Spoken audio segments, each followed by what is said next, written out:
case, the input signal is a cardinal sign, Patrick star. And the DT unit impulse response is a cardinal sign. That means in the frequency domain, it's an ideal low pass. And then lastly, the low pass filter to reconstruct back to the continuous world is a cardinal sign, but be careful, it's not standard. Okay? The question is, can you find the output y of t if the sampling period is capital T equal to 50 seconds?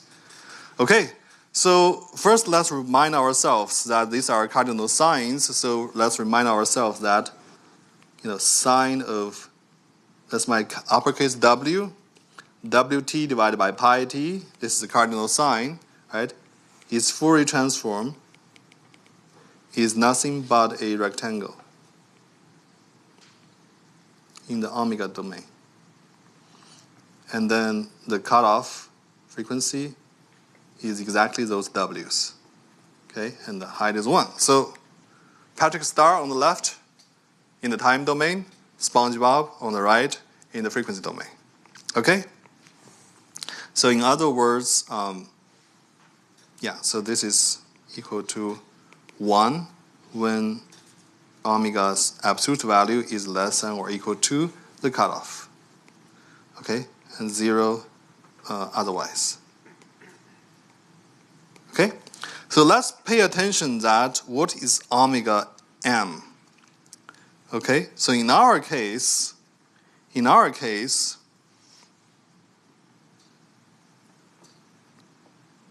we have x of j omega to start with.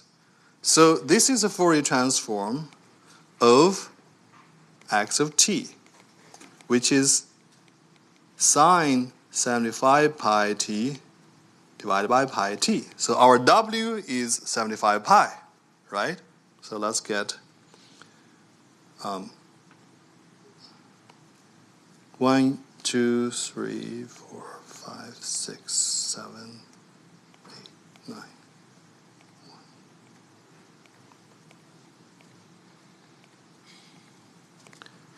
So each unit is 25 pi, okay? So 75 pi is right here.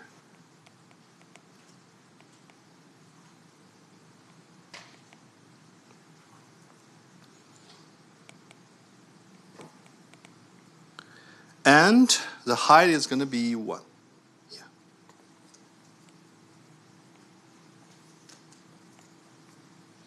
Okay, right? So that's our original signal. Be careful, what is our sampling rate? So in other words, this is our omega m. Okay? So the Nyquist rate is how much? How much is the Nyquist rate of this signal? 2 times the maximum frequency, which is 150 pi. What is our sampling rate? Omega s is equal to 2 pi. Wait, I charged it last night. Divided by t, right? That's going to be 100 pi, which is less than the Nyquist rate, which is 150 pi. Right? So, undersampling, what's going to happen? Right? Okay, now let's see what's going to happen in the, right? 3, 4, 5. Okay, so let's see. If that's the case, once we do the discrete sample, what's going to happen? We know that xp of j omega is the frequency shifted version of x of j omega. Right? And shifted by the unit of omega s, which is 100 pi. Right? And also scaled by 1 over t. Okay? So what's going to happen is that, let's look at when k equal to 0. When k equal to 0, I have just right here. And then let's say the height is like this. Bless you. Okay? And the height is going to be 1 over t t equal to 50. So it's not proportional to the height is not proportional in these two figures, okay? So it's actually higher. Okay, so that's when k equal to 0, okay? That's when k equal to 0. Okay, so I have 1, 2, 1, 2, 3, 2, 3, 1, 2, 3, 1, 2, 3. Okay, if k equal to 1, what's going to happen?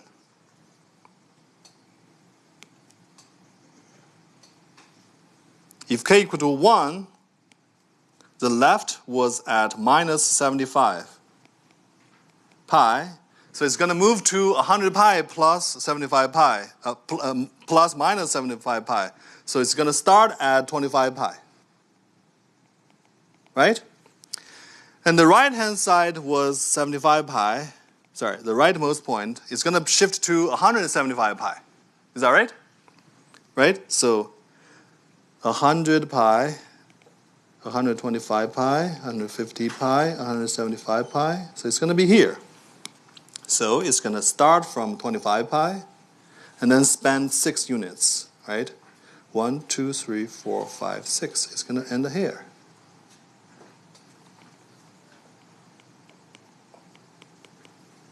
That's when k equal to 1. Okay? So it shifted from here to here, which is plus 1 times omega s equal to plus 100 pi. Right? I shifted by 1 times omega s. Right? Okay, that's shifting to the right by 1. What if I shift to the left by 1? Well, you have the symmetric ones, right? Very easy to figure out. So it's going to be green now. And then it's going to end up at 75 pi minus 100 pi is going to be minus 25 pi. So the rightmost point is going to be here. Then minus 75 pi move left by 100 pi. That's minus 175 pi, right? So minus 100 pi, minus 25, minus 50, minus 175 pi. Okay, that is not 100. That is 125. Okay, so now we have, again, 6 units. 1, 2, 3, 4, 5, 6. Yeah, 6. So the span of the rectangle is 6. Okay, now you have to add them up together. I'm going to forget about, skip the other k values. Let's just look at this, basic unit. What you end up having is you're going to add them up together. Okay? So I'm going to show this in black then. Right? If you're going to add them up together, here, it's just the same because there's, the only contribution is from the blue, k equal to 0, right? Okay, what's going to happen next? Here you have the contribution of both blue, k equal to 0, and the red, k equal to 1. So it's doubled, right? The height is 100, right? 2t, right? Similarly here, right? Height does not look like the same, so it's going to be like this. Still? Okay. Okay? And then you would have, only red, right? But be careful here, you have red k equal to 1 and the right neighbor. That's when k equal to 2. So it's going to be up again. So in the end, that's what you have.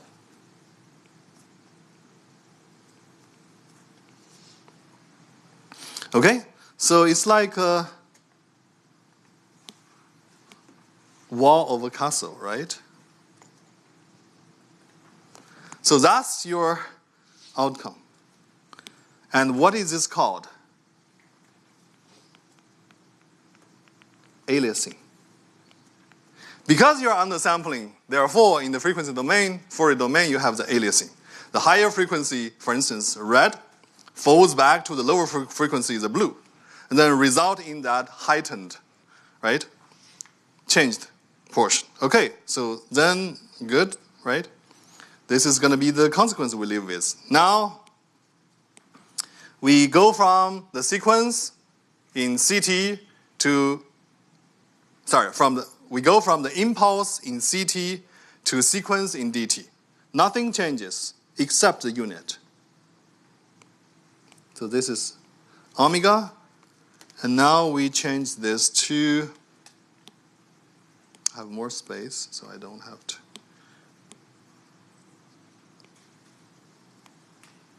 Okay, so now I need to change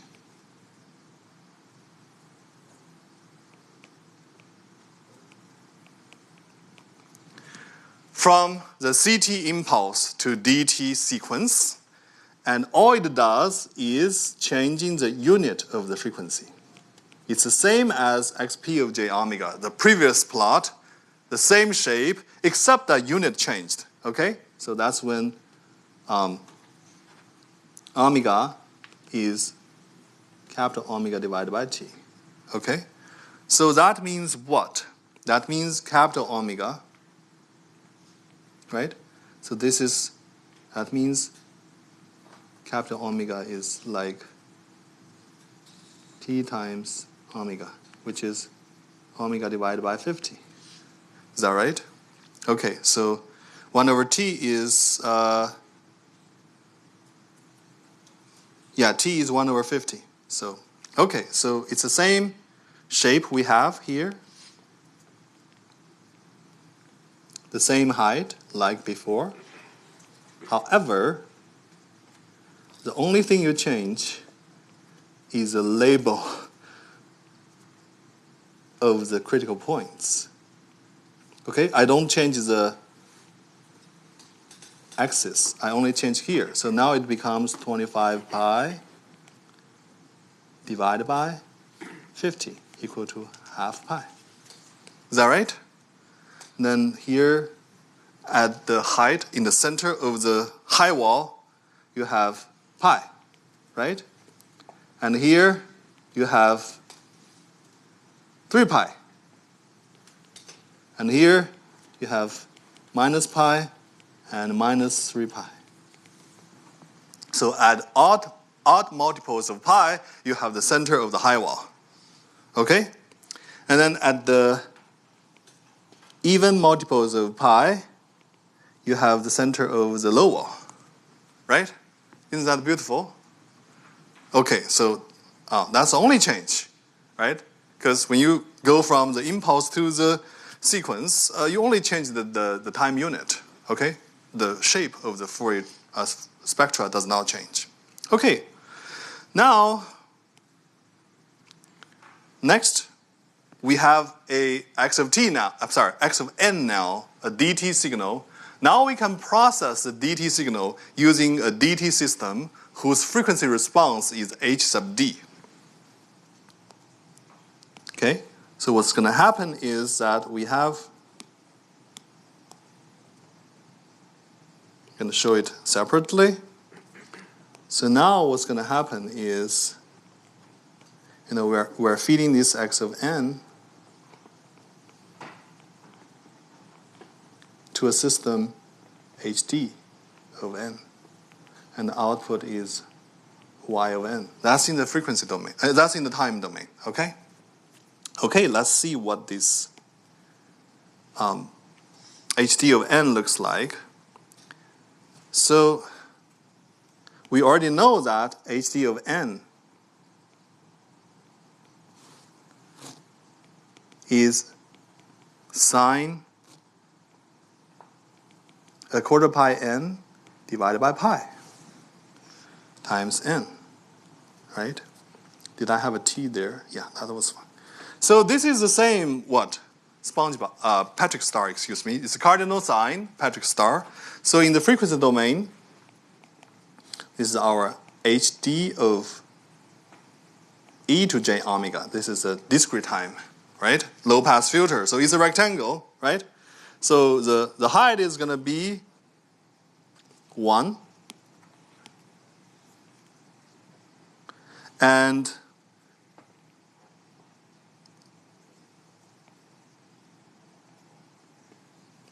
the cutoff is a quarter pi.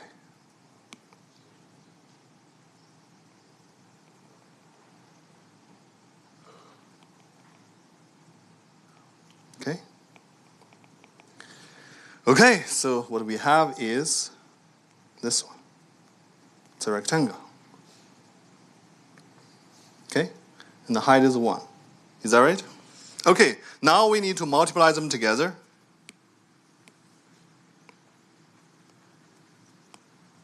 What we end up having is y of e to j omega is the product, right? In time domain is convolution. In the frequency domain, it's a product. Not lowercase. Uppercase. We have x of e to j omega times hd of e to j omega, right? Keep in mind that this is periodic.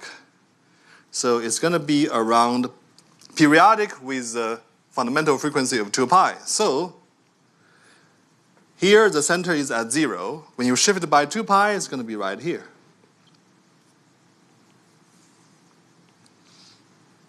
And then it's like half of the distance. Okay? So that's a low wall, half of the low wall. And then it's going to be so. Okay? So it's periodic.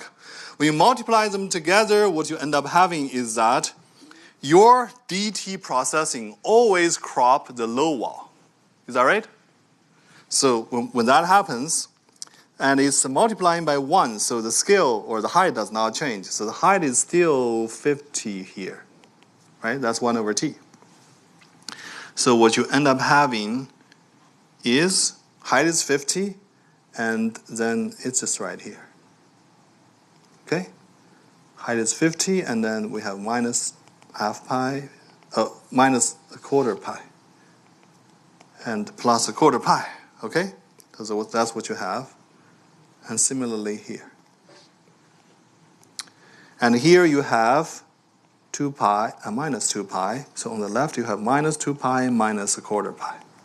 On the right you have minus 2 pi plus a quarter pi. Right? So the quarter pi is like the radius. Okay?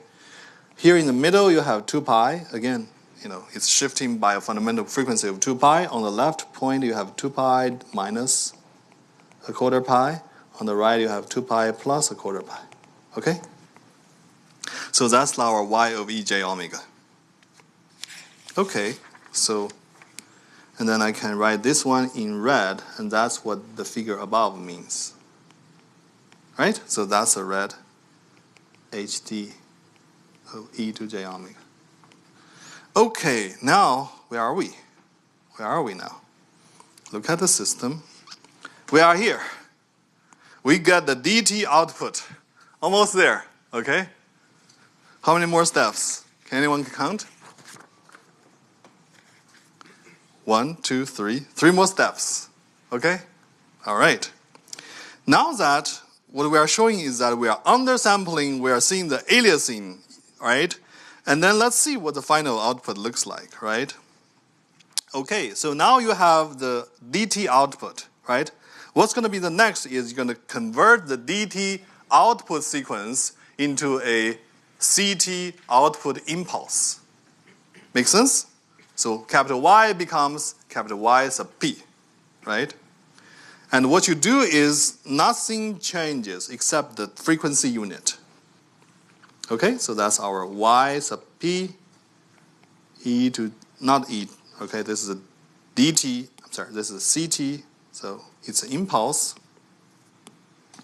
So it's a bunch of CT impulse, and then so that's YP J omega. So notice that it was capital omega, and this is lowercase omega. Okay. So we enter dt here, and then, we leave dt here. We're back to the CT, okay?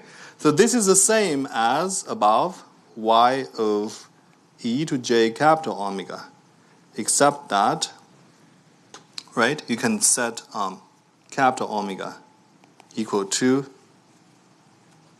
lowercase omega in the CT times capital T. And that is omega divided by 50. Okay? So in other words, this omega equal to 50 times capital omega. Okay? So everything you see above is going to be multiplied by 50. Is that right? Because one time unit change in the dt equals to 50, right? Capital T. Yeah, 1 over 50 seconds, right? So, okay, so this is 50. So what we end up having is we're going to have this crop. We're going to have this crop. And we're going to have this crop. And here we have pi over 4 times 50 plus or minus. Okay? And we know that here we have 100 pi and a minus 100 pi, right? And so that's what we have. So here, for instance, is 100 pi plus 50 pi divided by 4, and this is 100 pi minus 50 pi divided by 4. Okay? So these are the 2 points.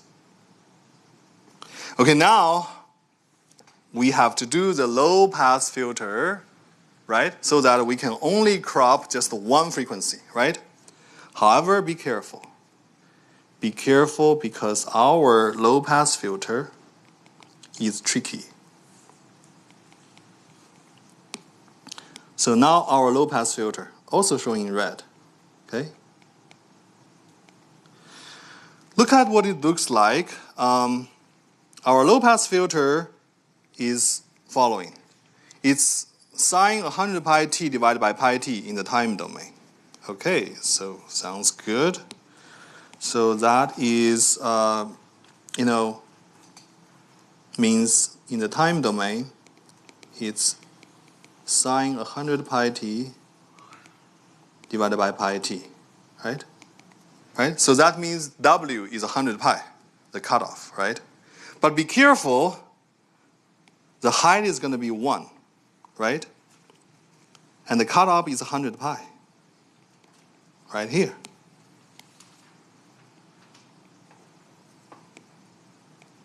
Okay? First of all, this is 1. This is not 1 over t. This is not the standard LPF. Okay?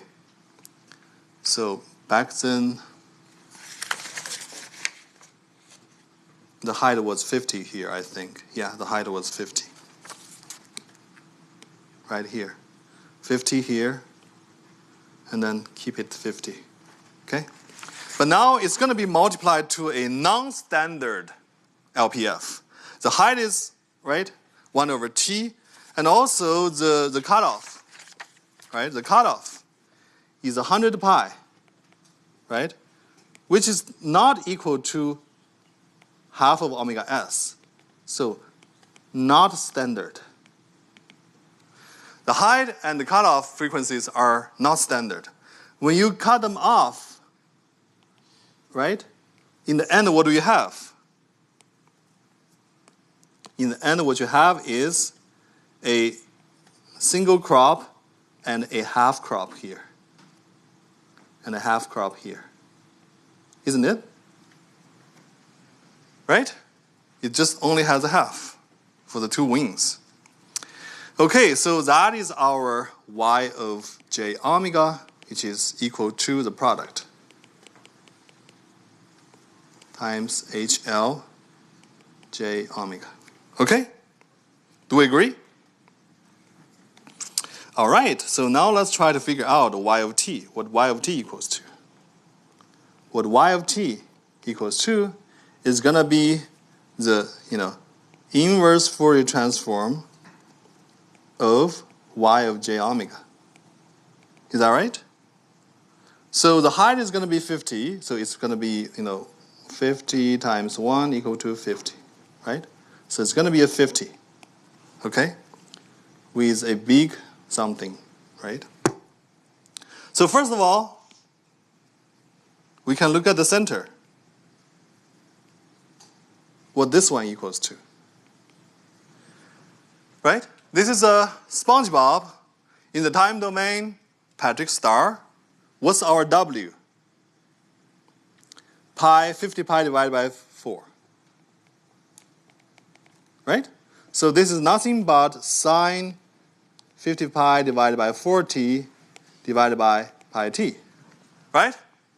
Cardinal sign. Right? Where W equal to 50 pi divided by 4. Right? Okay, what about this one? Well, this one is going to be a time-shifted version of SpongeBob. And the center is going to be, this center, right, is going to be minus 750 pi divided by 8. Okay, so it's like this thing shifted.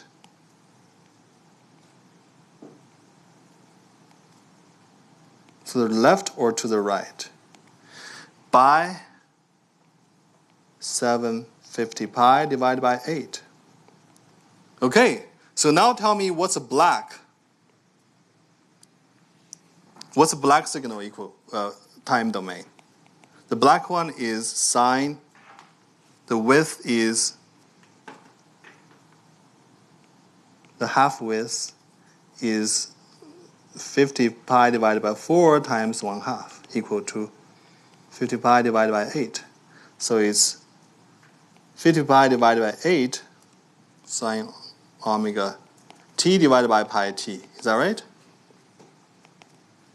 Then we can do the same.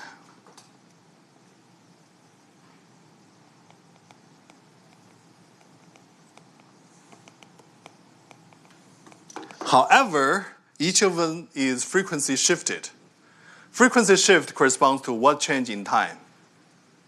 Phase shift in time. So here you need to do a phase shift. And then this is E to J.